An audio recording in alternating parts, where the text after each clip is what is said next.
নবম শ্রেণীর শিক্ষার্থীবৃন্দ, বেঙ্গলি মাস্টার্স চ্যানেলে তোমাদের স্বাগত। তোমাদের ইতিহাসের প্রথম অধ্যায় ফরাসি বিপ্লবের কয়েকটি দিক। এই ভিডিওতে আমি তোমাদের প্রথম অধ্যায় অর্থাৎ ফরাসি বিপ্লবের কয়েকটি দিক থেকে গুরুত্বপূর্ণ 50টি ভিএসএ বা অতি সংক্ষিপ্ত প্রশ্ন নিয়ে আলোচনা করব।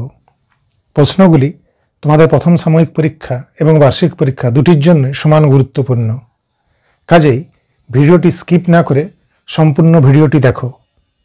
তোমরা যদি আমার দেওয়া প্রশ্নগুলি প্রস্তুতি নাও তাহলে তোমরা তোমাদের পরীক্ষায় নিশ্চিতভাবে উপকৃত হবে। চলো প্রশ্নগুলি এবার দেখে নেওয়া। প্রথম প্রশ্ন, কত খ্রিস্টাব্দে ফরাসি বিপ্লবের সূচনা হয়েছিল? উত্তর হবে 1789 খ্রিস্টাব্দে ফরাসি বিপ্লবের সূচনা হয়েছিল। দ্বিতীয় প্রশ্ন, বিপ্লবের সময় ফ্রান্সে কোন রাজবংশ রাজত্ব করত? সঠিক উত্তর হবে বিপ্লবের সময় ফ্রান্সে বুর্বো রাজবংশ রাজত্ব করত। 3 নম্বর প্রশ্ন হলো, আমি রাষ্ট্র উক্তিটি কার? উত্তর হবে উক্তিটি ফ্রান্সের রাজা ষোড়শ লুইয়ের। 4 নম্বর প্রশ্ন হলো, ফরাসি বিপ্লবের 3টি আদর্শ কি কি? উত্তর হবে ফরাসি বিপ্লবের 3টি আদর্শ হলো সাম্য, মৈত্রী ও স্বাধীনতা। 5 নম্বর প্রশ্ন, আসিয়া রেজিম কথার অর্থ কি? সঠিক উত্তর হবে আসিয়া রেজিম কথার অর্থ হলো পূর্বতন সমাজ। 6 নম্বর প্রশ্ন হলো, ফরাসি সমাজ কাঠামোয় যাজকরা কোন সম্প্রদায়ের অন্তর্ভুক্ত ছিলেন? সঠিক উত্তর হবে ফরাসি সমাজ কাঠামোয় যাজকরা প্রথম সম্প্রদায়ের অন্তর্ভুক্ত ছিলেন। 7 নম্বর প্রশ্ন হলো, ফ্রান্সে কারা মার্কুইস খেতাব ব্যবহার করতেন? উত্তর হবে ফ্রান্সে অভিজাতরা মার্কুইস খেতাব ব্যবহার করতেন। 8 নম্বর প্রশ্ন হলো, ফ্রান্সে বুর্বো রাজাদের রাজপ্রাসাদ কোথায় ছিল? সঠিক উত্তর হবে ফ্রান্সে বুর্বো রাজাদের রাজপ্রাসাদ ছিল ভার্সাই নগরীতে। পরবর্তী প্রশ্ন হলো, রাজা ষোড়শ লুইয়ের রাজপ্রাসাদের নাম কি ছিল? উত্তর হবে রাজা ষোড়শ লুইয়ের রাজপ্রাসাদের নাম ছিল টুইলারিজ রাজপ্রাসাদ। 10 নম্বর প্রশ্ন হলো, ফ্রান্সের রানী মেরি আতোয়ানেত কোন দেশের রাজকন্যা ছিলেন? সঠিক উত্তর হবে ফ্রান্সের রানী মেরি আতোয়ানেত অস্ট্রিয়ার রাজকন্যা ছিলেন।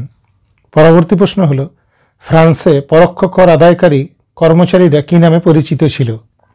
সঠিক উত্তর হবে ফ্রান্সে পরোক্ষ কর আদায়কারী কর্মচারীরা ফার্মার্স জেনারেল নামে পরিচিত ছিল। 12 নম্বর প্রশ্ন হলো, কোন শব্দ থেকে বুর্জুয়া শব্দের উৎপত্তি হয়েছে? উত্তর হবে ফরাসি বার্জেইস বা বার্গার শব্দ থেকে বুর্জুয়া শব্দের উৎপত্তি হয়েছে। 13 নম্বর প্রশ্ন, সাকুলোত নামে কারা পরিচিত ছিল? সঠিক উত্তর বিপ্লব পূর্ব ফ্রান্সের শহরাঞ্চলে বসবাসকারী শ্রমজীবী মানুষেরা সাকুলোত নামে পরিচিত ছিল। 14 নম্বর প্রশ্ন, কোন ঐতিহাসিক ফ্রান্সকে তার আর্থিক অসঙ্গতির জন্য ভ্রান্ত অর্থনীতির জাদুঘর বলেছেন? সঠিক উত্তর হবে ঐতিহাসিক অ্যাডাম স্মিথ ফ্রান্সকে তার আর্থিক অসঙ্গতির জন্য ভ্রান্ত অর্থনীতির জাদুঘর বলেছেন। 15 নম্বর প্রশ্ন হলো, ফ্রান্সে প্রচলিত একটি প্রত্যক্ষ করের নাম লিখো যা শুধুমাত্র তৃতীয় সম্প্রদায়কেই দিতে হতো। উত্তর হবে ভিটিং এমে নামক প্রত্যক্ষ কর শুধুমাত্র তৃতীয় সম্প্রদায়কে দিতে হতো। পরবর্তী প্রশ্ন হলো, রাজা ষোড়শ লুইয়ের একজন অর্থমন্ত্রীর নাম লেখো। সঠিক উত্তর হবে রাজা ষোড়শ লুইয়ের একজন অর্থমন্ত্রীর নাম তুর্গো। তোমরা চাইলে তুর্গোর পরিবর্তে রাজা ষোড়শ লুইয়ের অন্য অর্থমন্ত্রীর নামও লিখতে পারো। 17 নম্বর প্রশ্ন হলো, কোন গ্রন্থকে ফরাসি বিপ্লবের বাইবেল বলা হতো? রুসোর লেখা সামাজিক চুক্তি গ্রন্থটিকে ফরাসি বিপ্লবের বাইবেল বলা হতো। পরবর্তী প্রশ্ন, কোন দার্শনিককে ফরাসি বিপ্লবের জনক বলা হয়? দার্শনিক রুসোকে ফরাসি বিপ্লবের জনক বলা হয়। 19 নম্বর প্রশ্ন হলো, ক্ষমতা স্বতন্ত্রীকরণ নীতির প্রবক্তা কে? উত্তর হবে ক্ষমতা স্বতন্ত্রীকরণ নীতির প্রবক্তা হলেন মন্তেস্কু। 20 নম্বর প্রশ্ন হলো, পার্সিয়ান লেটার্স এবং দ্য স্পিরিট অফ লজ গ্রন্থ দুটির রচয়িতা কে? উত্তর হবে পার্সিয়ান লেটার্স এবং দ্য স্পিরিট অফ লজ গ্রন্থ দুটির রচয়িতা হলেন মন্তেস্কু। পরবর্তী প্রশ্ন হলো, মন্তেস্কু কোন আদর্শে বিশ্বাসী ছিলেন? মন্তেস্কু নিয়মতান্ত্রিক রাজতন্ত্রে বিশ্বাসী ছিলেন। 22 নম্বর প্রশ্ন, কাদিদ গ্রন্থটির রচয়িতা কে? সঠিক উত্তর হবে কাদিদ গ্রন্থটির রচয়িতা হলেন ভলতেয়ার। পরবর্তী প্রশ্ন, ভলতেয়ারের প্রকৃত নাম কি? উত্তর হবে ভলতেয়ারের প্রকৃত নাম ছিল ফ্রান্সোয়া মারি অরুয়ে। 24 নম্বর প্রশ্ন, ভলতেয়ার কোন আদর্শে বিশ্বাসী ছিলেন? সঠিক উত্তর হবে ভলতেয়ার রাজতান্ত্রিক আদর্শে বিশ্বাসী ছিলেন। 25 নম্বর প্রশ্ন হল টেনিস কোর্টের শপথ কবে গৃহীত হয়েছিল? সঠিক উত্তর 1789 খ্রিস্টাব্দের 20 জুন টেনিস কোর্টের শপথ গৃহীত হয়েছিল। পরবর্তী প্রশ্ন, টেনিস কোর্টের শপথে কে নেতৃত্ব দিয়েছিলেন? উত্তর হবে টেনিস কোর্টের শপথে নেতৃত্ব দিয়েছিলেন মিরাবু। 27 নম্বর প্রশ্ন, পাদুয়ার ঘোষণা কে জারি করেছিলেন? উত্তর হবে পাদুয়ার ঘোষণা জারি করেছিলেন অস্ট্রিয়ার রাজা লিওপোল্ড। 28 নম্বর প্রশ্ন, কবে বাস্তিল দুর্গের পতন হয়েছিল? উত্তর হবে 1789 খ্রিস্টাব্দের 14 জুলাই বাস্তিল দুর্গের পতন হয়েছিল। পরবর্তী প্রশ্ন, বর্তমানে কোন দিনটি ফ্রান্সের জাতীয় দিবস রূপে পালিত হয়? সঠিক উত্তর হবে বর্তমানে 14 জুলাই দিনটি ফ্রান্সের জাতীয় দিবস রূপে পালিত হয়। 30 নম্বর প্রশ্ন, ফরাসি জাতীয় সভার নাম কি? সঠিক উত্তর হবে ফরাসি জাতীয় সভার নাম স্টেটস জেনারেল। 31 নম্বর প্রশ্ন, তাবলো ইকোনমিক গ্রন্থটির রচয়িতা কে? সঠিক উত্তর তাবলো ইকোনমিক গ্রন্থটির রচয়িতা হলেন কুইন্সনে। পরবর্তী প্রশ্ন, ফরাসি সভা কবে সামন্ত প্রথার বিলোপ ঘোষণা করে? উত্তর হবে ফরাসি সংবিধান সভা 1789 খ্রিস্টাব্দের 4 আগস্ট সামন্ত প্রথার বিলোপ ঘোষণা করে। পরবর্তী প্রশ্ন, ফ্রান্সে লিখিত সংবিধান চালু হয় কবে? উত্তর হবে ফ্রান্সে লিখিত সংবিধান চালু হয় 1791 খ্রিস্টাব্দে। 34 নম্বর প্রশ্ন, জ্যাকোবিন দলের প্রধান নেতা কে ছিলেন? উত্তর হবে জ্যাকোবিন দলের প্রধান নেতা ছিলেন রোবসপিয়ার। পরবর্তী প্রশ্ন হল জ্যাকোবিন দলের একজন নেত্রীর নাম লেখো। উত্তর হবে জ্যাকোবিন দলের একজন নেত্রী হলেন পলিন লিওন। 36 নম্বর প্রশ্ন হল জিরিন্ডিস্ট দলের একজন নেত্রীর নাম লেখো। জিরন্ডিস্ট দলের একজন নেত্রীর নাম হলেন মাদাম রোলা। এর পাশাপাশি তোমাদের খেয়াল রাখতে হবে এই মাদাম রোলা কিন্তু এই জিরিন্ডিস্ট দলের প্রধান পরামর্শদাতাও ছিলেন। পরবর্তী প্রশ্ন, দি ওয়েলথ অব নেশন গ্রন্থের রচয়িতা কে? সঠিক উত্তর হবে দি ওয়েলথ অব নেশন গ্রন্থের রচয়িতা অ্যাডাম স্মিথ। পরবর্তী প্রশ্ন হল বিশ্বকোষ গ্রন্থটির রচনাকার কারা?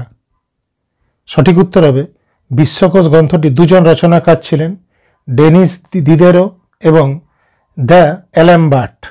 পরবর্তী প্রশ্ন, অ্যাসাইনেট কি? সঠিক উত্তর হবে ফরাসি সংবিধান সভা কর্তৃক প্রবর্তিত কাগজ নোট হল অ্যাসাইনেট।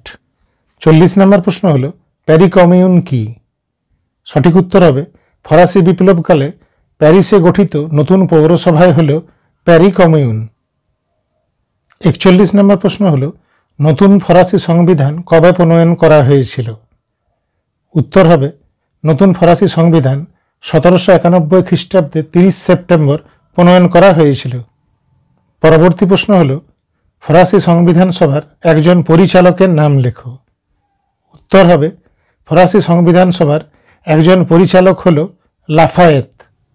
43 নম্বর প্রশ্ন হল ফ্রান্সে সামন্ততন্ত্রের পতন কবে ঘটেছিল? সঠিক উত্তর হবে 1793 খ্রিস্টাব্দে 17 জুলাই ফ্রান্সে সামন্ততন্ত্রের পতন ঘটেছিল। 44 নম্বর প্রশ্ন হল কার নেতৃত্বে সেপ্টেম্বর গণহত্যা সংঘটিত হয়? সঠিক উত্তর হবে জ্যাকোবিন দলের নেতা জা পল ম্যারেটের নেতৃত্বে সেপ্টেম্বর গণহত্যা সংঘটিত হয়। 45 নম্বর প্রশ্ন হল কোন উপন্যাসে সেপ্টেম্বর গণহত্যার বিবরণ রয়েছে? সঠিক উত্তর হবে চার্লস ডিকেন্সের A Tale of Two Cities উপন্যাসে সেপ্টেম্বর গণহত্যার বিবরণ রয়েছে। পরবর্তী প্রশ্ন, লথ এত ভেন্তি কি? সঠিক উত্তর হবে ফ্রান্সে সম্পত্তি হস্তান্তরজনিত কর ছিল লথ এত ভেন্তি। 47 নম্বর প্রশ্ন হল কে গিলোটিন যন্ত্র আবিষ্কার করেন? সঠিক উত্তর হবে গিলোটিন যন্ত্রের আবিষ্কারক হলেন ডক্টর জোসেফ ইগনেস। 48 নম্বর প্রশ্ন, রাজা ষোড়শ লুইকে কবে গিলোটিন যন্ত্রে হত্যা করা হয়? সঠিক উত্তর হবে রাজা ষোড়শ লুইকে 1793 খ্রিস্টাব্দের 21 জানুয়ারি গিলোটিন যন্ত্রে হত্যা করা হয়। 49 নম্বর প্রশ্ন হল ফ্রান্সে সন্ত্রাসের শাসনের সূচনা হয় কবে? সঠিক উত্তর হবে ফ্রান্সে সন্ত্রাসের শাসনের সূচনা হয় 1793 খ্রিস্টাব্দের জুন মাসে। পরবর্তী প্রশ্ন এবং আমার আজকে শেষ প্রশ্ন হল ফ্রান্সে ডাইরেক্টরি শাসনের সূচনা হয় কবে? সঠিক উত্তর হবে ফ্রান্সের ডাইরেক্টরি শাসনের সূচনা হয় 1795 খ্রিস্টাব্দে। শিক্ষার্থীবৃন্দ, তোমরা যদি আমার ভিডিওটি থেকে উপকৃত হয়ে থাকো তাহলে ভিডিওটিকে লাইক করতে ভুলো না এবং তোমার বন্ধুদের সাথে শেয়ার করে নাও যাতে তারাও তোমার মতো সমানভাবে উপকৃত হয়, এবং চ্যানেলটি সাবস্ক্রাইব করে আমার পাশে থেকো। ভালো থেকো এবং মন দিয়ে পড়াশোনা চালিয়ে যাও।